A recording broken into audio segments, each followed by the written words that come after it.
வெள்ளக்காரன் தான் இனிஷியேஷன் பண்ணாங்க. அப்போ முத இந்திய அரசியலமைப்பு படிக்கணும்னா நமக்கு தேவையானது என்னன்னா வெள்ளக்காரர்கள் என்ன மாதிரியான சட்டங்களை எல்லாத்தையும் நம்ம போட்டாங்க, அப்போ இதனுடைய வரலாறு என்ன அப்படிங்கறத தான் நம்ம ஃபர்ஸ்ட் என்ன பண்ணணும் தெரிஞ்சுக்கணும். புரியுதுங்களா?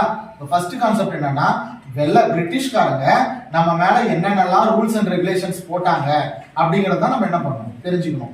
அப்போ அதுக்கு உதாரணம் சில என்ன அப்படின்னு பாத்தீங்க அப்படின்னு சொன்னா பிரிட்டிஷ் போட்டது ஓகேயா, பிட்ஸ் இந்தியா ஆக்ட் ஓகேயா, இந்தியன் கவர்மெண்ட் ஆக்ட் இந்திய அரசு சட்டம், பட்டய சட்டம், இந்த மாதிரி சட்டம் சட்டம் சட்டம் சட்டம்னு போட்டது எல்லாமே பிரிட்டிஷ் தான்.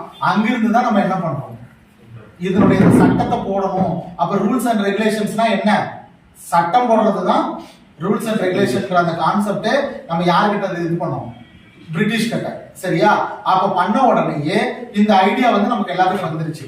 ஓகேயா? நம்ம ஜஸ்ட் சுதந்திரம் மட்டும் வாங்கி